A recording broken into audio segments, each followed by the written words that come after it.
My name is Sarah Martinez. I am 16 years old, and when the firefighters found me chained to that abandoned windmill on the outskirts of Dallas, with a bucket of ashes by my side, the first thing I said was, "This is my birthday." Let me know in the comments where you're watching from, because what I'm about to tell you will shock you as much as it shocked the entire city of Texas on that October day. The heavy chain had been biting into my wrists for 3 days. The rusty metal of the windmill creaked when the hot Texas wind made it turn slowly, like a clock marking every hour of my torment. But it wasn't just physical pain I felt, it was something much worse. It was the realization that my own family had put me there. Help! Somebody help me! My voice was hoarse from yelling, but no one had passed on that dirt road for miles from any house. The scorching Dallas sun burned my already blistered skin, and my clothes, a pink dress my grandmother had given me for my birthday, were dirty and torn. It was then that I heard the rumble of an approaching engine. A white pickup truck stopped a few feet away from me, kicking up a cloud of red dust. 2 men quickly jumped out, one of them wearing a Dallas firefighter uniform. My God! The older man, with graying hair under his Texas hat, ran over to me. "Girl, what happened to you?" I looked at him, then at the bucket of ashes beside me, and tears burned my eyes. "This is my birthday," was all I could whisper. The firefighter, I later learned his name was Captain Rodriguez, knelt beside me while the other man was already cutting the chains with a tool they brought from the truck. "What are these ashes, sweetheart?" My hands were shaking as I pointed to the bucket. "My mom, she said they are my dad's ashes." My voice cracked. "She said I killed him, and that's why I deserve to stay here until I learn my lesson."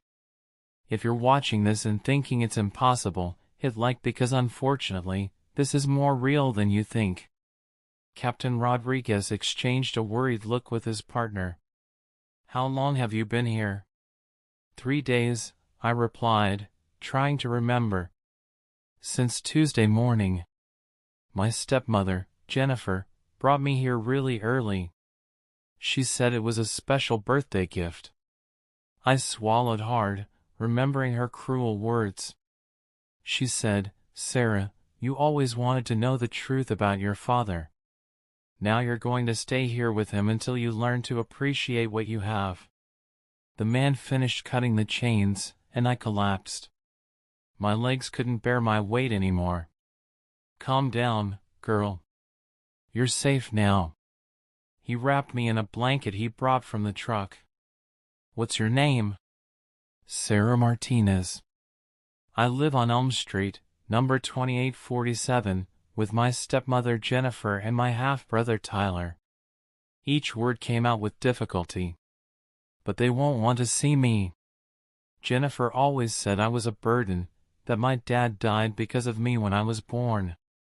Captain Rodriguez grabbed his radio. "Central, this is Unit 15. We found a minor in a state of abandonment and possible abuse. Requesting medical team and urgent social assistance at Old Mill Road, mile marker 23. While we waited, he sat beside me in the shade of the truck. "Sarah, tell me about your family. You said your stepmother brought you here?" I closed my eyes, feeling the vehicle's air conditioning ease the hellish heat. "My dad died when I was 2. My biological mother abandoned me shortly after, and Jennifer married my dad when I was little. She's always blamed me for his death." My voice grew stronger as I continued. "Jennifer always said, if your dad hadn't killed himself working to support a child that wasn't even his, he'd still be alive. Tyler, my half-brother, always agreed with her. They made me feel like I didn't deserve anything. Not even his?" Captain Rodriguez frowned. "What does that mean?" I never really understood. Jennifer always made strange comments about my mom, about family secrets. I looked at the bucket of ashes. But 2 years ago, when I turned 14, I started working part-time at Mr. Thompson's antique shop in downtown Dallas. He was always kind to me, unlike my family. The sound of an approaching ambulance siren interrupted my speaking. But I had to continue. There was something no one knew, something I discovered working at the shop, and it would change everything. "Captain Rodriguez," I said as the paramedics began to examine me. "There's something else I need to tell you. About these ashes, and about who I really am." He leaned in to listen better. "What is it, girl?" 3 months ago, a man came to the shop looking for me. He had documents that prove Roberto Martinez wasn't my father. My words came out in a whisper, but full of a truth that would explode like a bomb. "And these ashes, they're not from my real father." Captain Rodriguez's eyes widened. "Then whose are they?" I smiled for the first time in days, even with all the pain. "Oh, Captain. If I tell you now, it won't be as fun. But I'll tell you one thing, Jennifer and Tyler have no idea what's coming.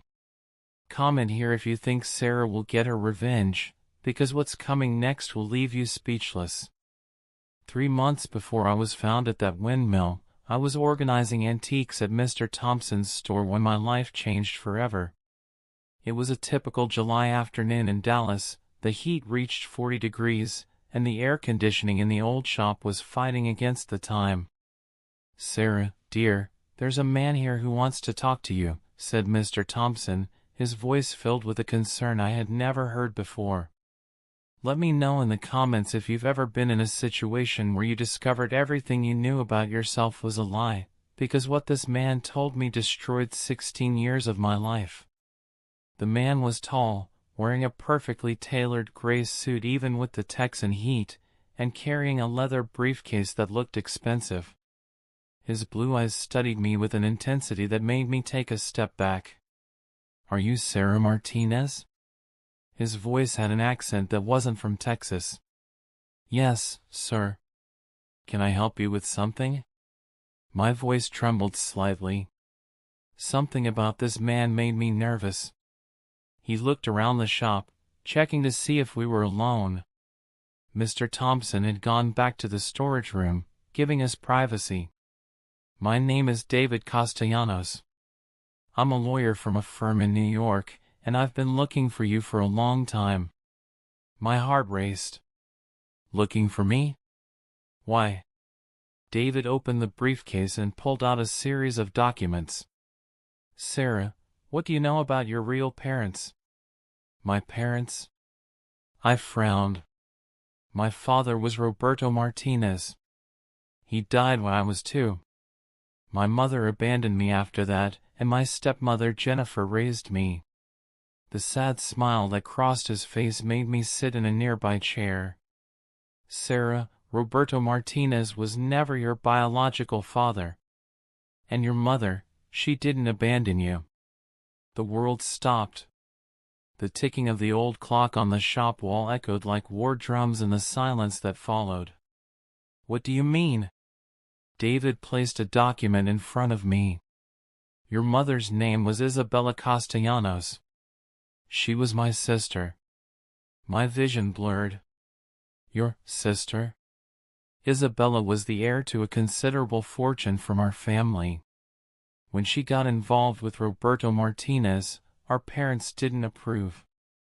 Roberto was a man with many debts and problems with gambling." David paused, watching me process the information. "When Isabella got pregnant with you, she ran away from home. If you're thinking this is just the beginning, hit like, because the truth that's coming will explain everything about these mysterious ashes."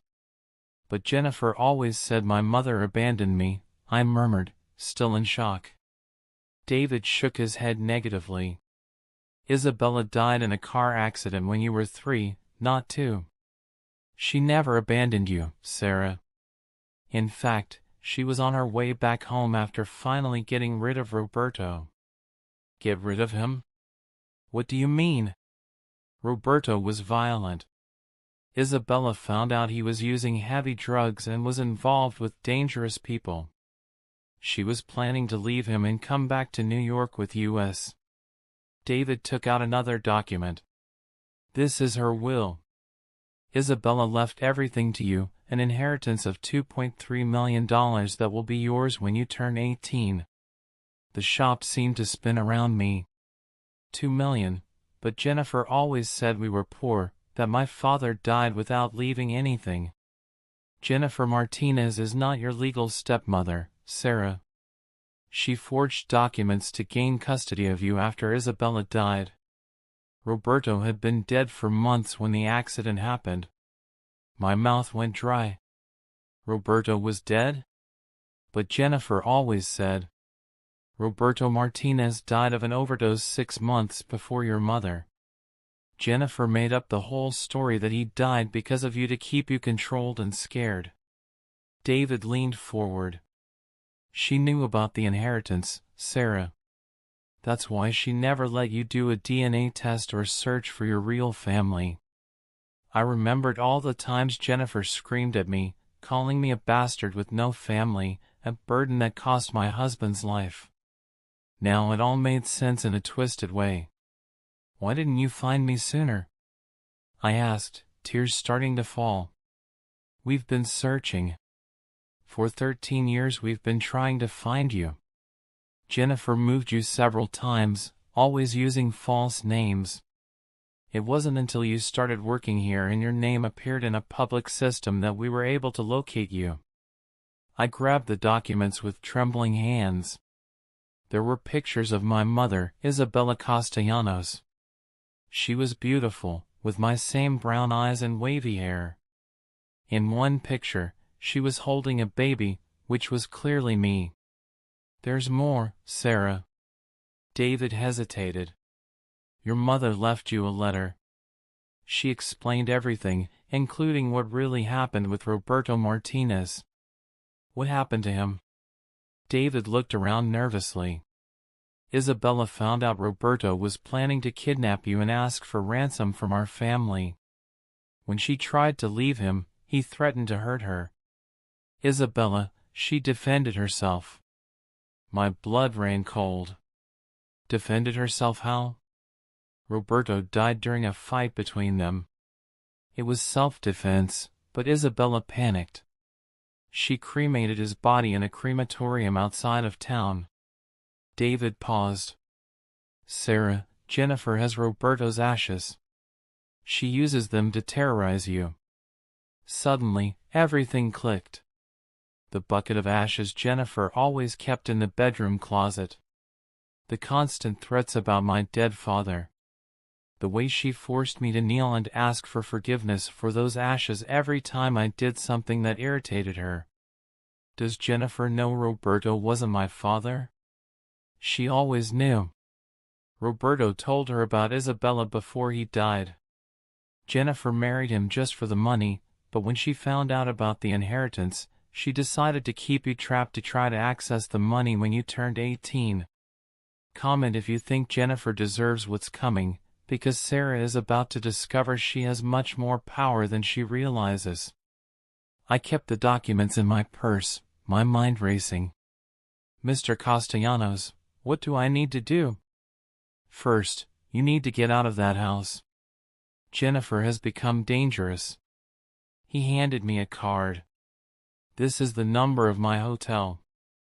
Once you're ready, call me. When I got home that night, Jennifer was waiting in the living room, her arms crossed, her eyes filled with an anger I had never seen before. Where have you been, Sarah? Her voice was low, dangerous. At work, as always. Tyler was sprawled on the couch, eating pizza and watching TV. He looked at me with his usual cruel smile. Mom, she was taking too long today. I bet she's up to something. Jennifer stepped closer to me, and for the first time, I saw something that terrified me. She knew. Somehow, she had found out about the lawyer. Sarah, she said, her voice too soft. I think it's time for you to finally meet your real father. Meet my real father? My voice came out as a whisper as Jennifer approached, her eyes gleaming with a malice I had never seen before. "Oh, Sarah, dear." Jennifer laughed, but there was no humor in that sound. "Do you really think I didn't know about your little meeting with David Castellanos today?" My blood ran cold. How could she know? Let me know in the comments if you've ever felt like you were walking straight into a trap, because Sarah was about to discover that Jennifer was much more dangerous than she ever imagined. Tyler paused the game and turned on the couch, a cruel smile spreading across his face. "Mom's right, Sarah. You always look guilty when you're up to something." "Tyler's right, Sarah. You've always been a terrible liar." Jennifer walked over to the living room cabinet and took out the bucket I knew all too well, that damn bucket of ashes that had haunted me for years. "Sit down." I didn't move. For the first time in my life, something inside me refused to obey. I said, "Sit down." Jennifer screamed, slamming the bucket on the floor so hard that ashes flew over the edge. "No." The word escaped my mouth before I could think.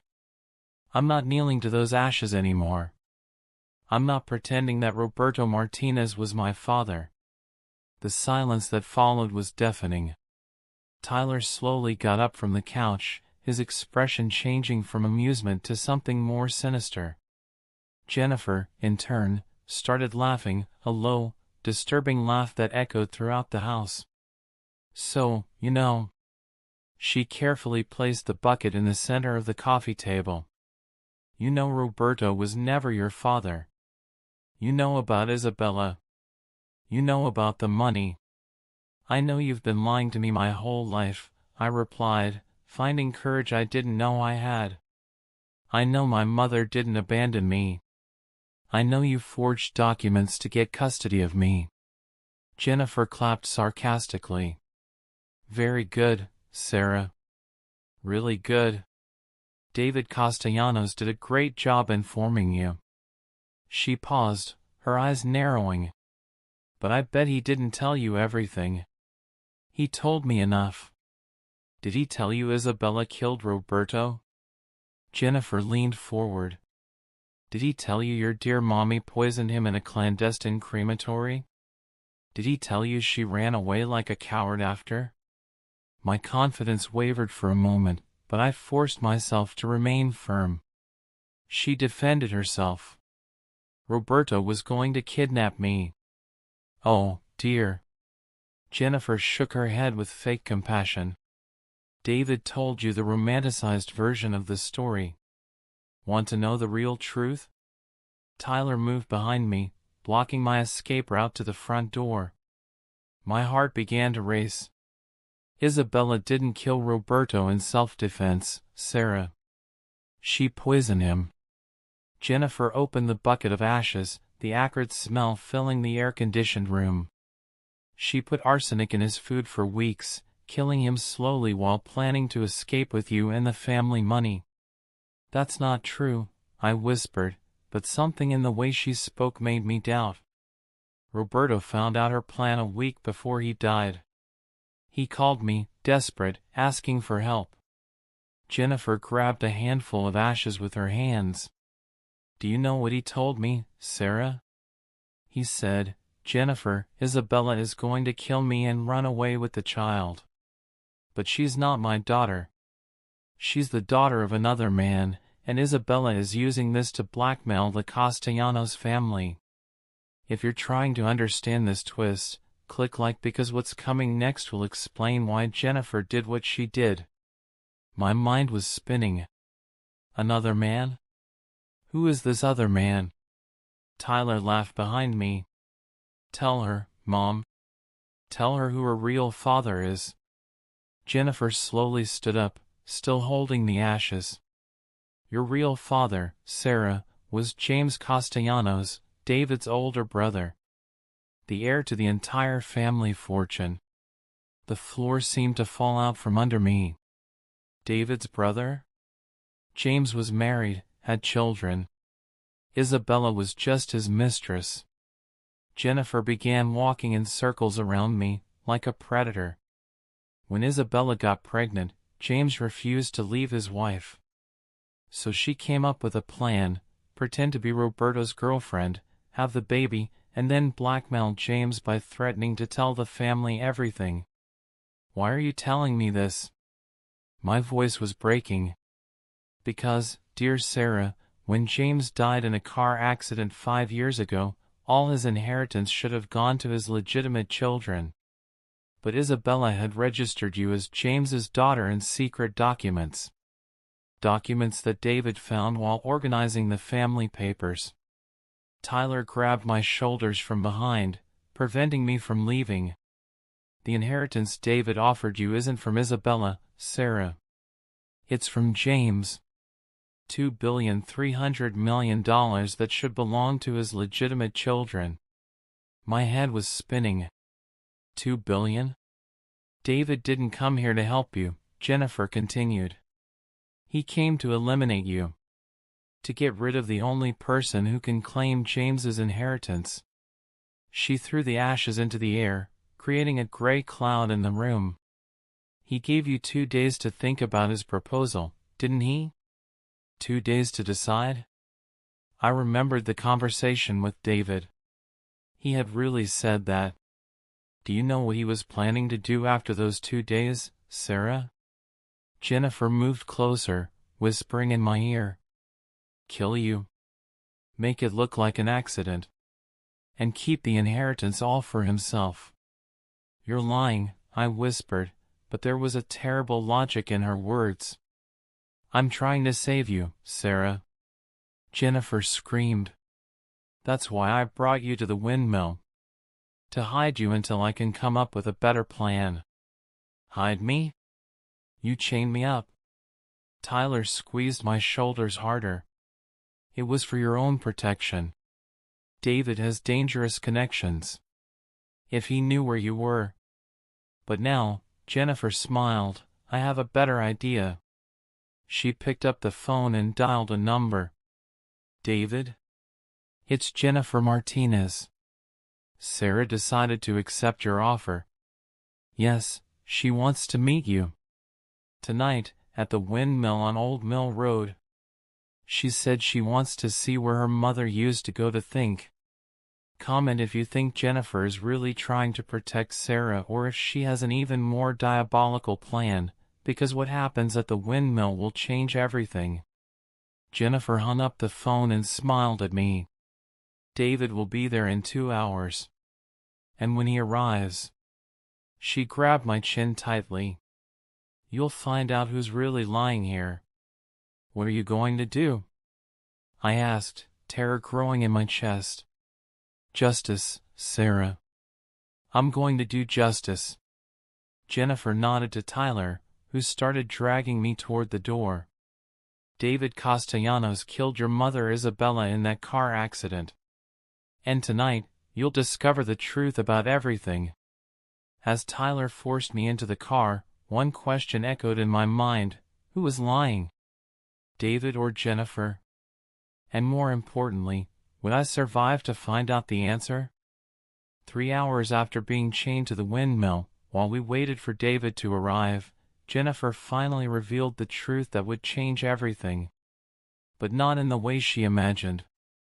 You know, Sarah, she said, checking the time on her phone for the 5th time. There's one thing I never told you about these ashes.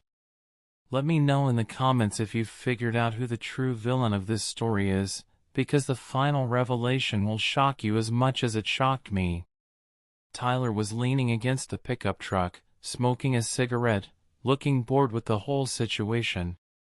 Jennifer, on the other hand, seemed nervous, more nervous than I had ever seen her. What thing? I asked, trying to buy some time. My hands were quietly working on the chains, using a technique I had learned from watching YouTube videos. The rust was helping to loosen the links. These ashes. Jennifer laughed, but it was a hysterical laugh. They're not from Roberto. My blood froze. What do you mean? Roberto Martinez never existed, Sarah. Jennifer approached, her eyes shining with a madness I had never noticed before. I made him up. Tyler dropped his cigarette. Mom, you shouldn't. Shut up, Tyler. Jennifer screamed. She's going to die anyway, what's the problem? She turned to me again. Roberto Martinez was a fake name I created when I ran away from Colorado. Ran away from Colorado? My voice came out as a whisper. My real name is Jennifer Walsh. I was a nurse at a hospital in Denver when I met Isabella. Jennifer started pacing, as if she could finally tell her story. Isabella was hospitalized after the accident that supposedly killed her. The world stopped. The accident that supposedly killed her? Your mother didn't die in that accident, Sarah. I killed her in the hospital. Jennifer smiled, and it was the most terrifying thing I had ever seen. Isabella had survived, but she was in a coma. Nobody from the Castellanos family knew. So I disconnected the machines, forged the death certificate, and ran away with you. Tyler was pale. Mom, you said Isabella died in the accident. I lied to you too, son.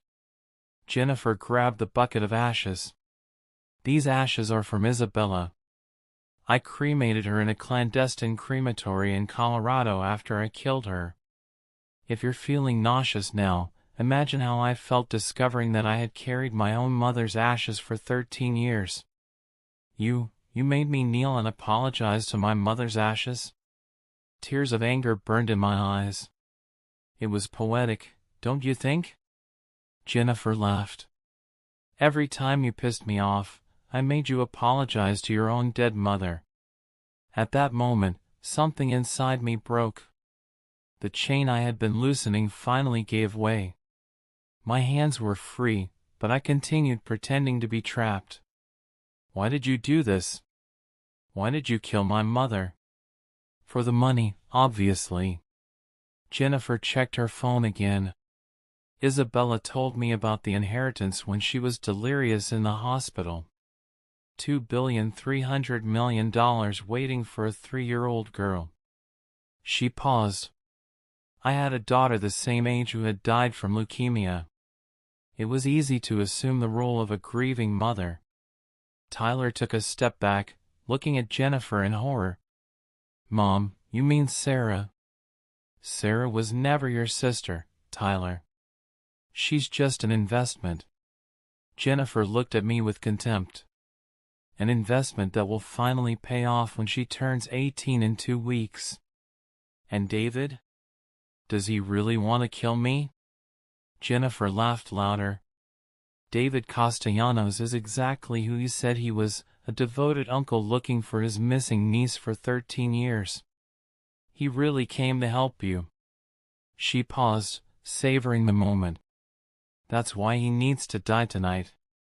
That's when we heard the sound of an engine approaching. David was arriving. Tyler, grab the gun from the glove compartment, Jennifer ordered. When David gets out of the car, you shoot him.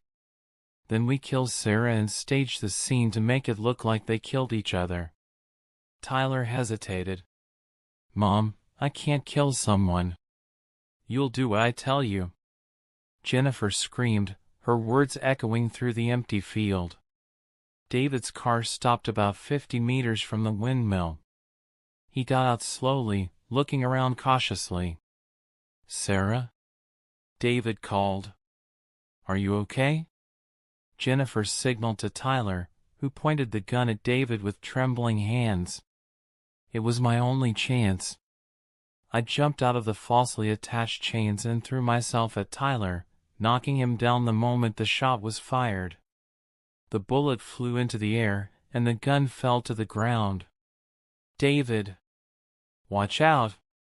I screamed with all the strength of my lungs. Jennifer killed my mother. Jennifer lunged at me, but I was younger and faster. I ran toward David, who was already running toward us. She has a gun. I screamed. Tyler is armed. David pulled out a cell phone. Police! Officers down on Old Mill Road, mile marker 23. Comment if you think Jennifer will escape, because the justice that's coming will be epic. Tyler grabbed the gun again, but was clearly in panic. Mom, this wasn't the plan. You said we were just going to scare her. The plan changed. Jennifer screamed, trying to grab the gun from his hands. That's when David reached us. He wasn't alone. 2 federal agents stepped out from behind nearby rocks, guns drawn. Jennifer Walsh, you're under arrest for homicide, kidnapping, identity fraud, and attempted homicide. Jennifer froze.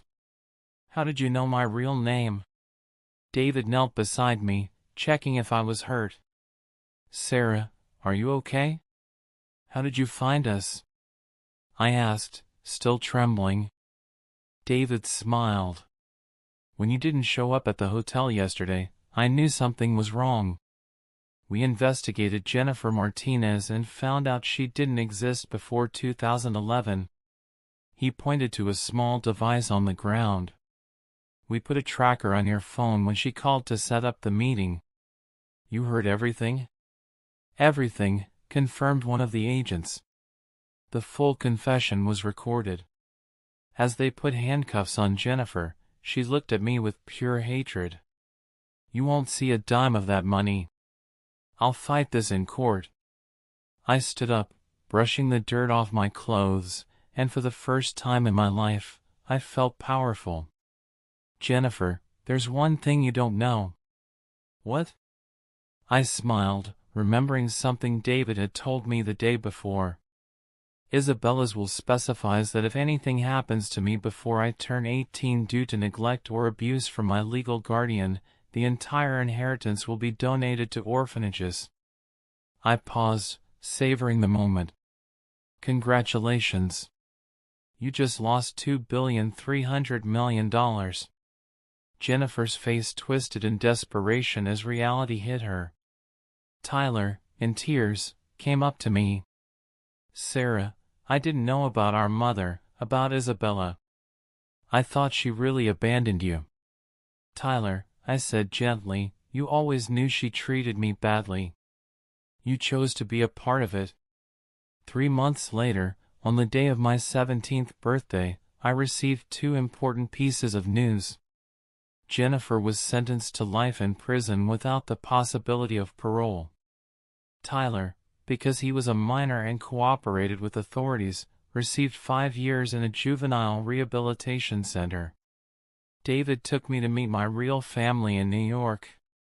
I discovered I have 3 cousins who always wanted to meet me, and my grandmother Castellanos cried for an entire hour when she saw me. Let me know your stories of overcoming, because I want you to know, no matter what your family made you believe about yourself, you are worth so much more than you think. Today, I use my inheritance to fund a support center for children who were victims of domestic abuse in Dallas. The center is called Isabella's Hope. And yes, I scattered my mother's ashes in a beautiful place she always wanted to go, Santa Monica Beach, where she dreamed of taking me one day. The truth always comes to light. Always. No matter how many years it takes, no matter how many lies are told, justice finds a way. If this story touched you, hit like and share so others know that it's never too late to discover who you really are. Sarah Martinez found not only her true family but also discovered that her inner strength was greater than any chain they tried to put on her.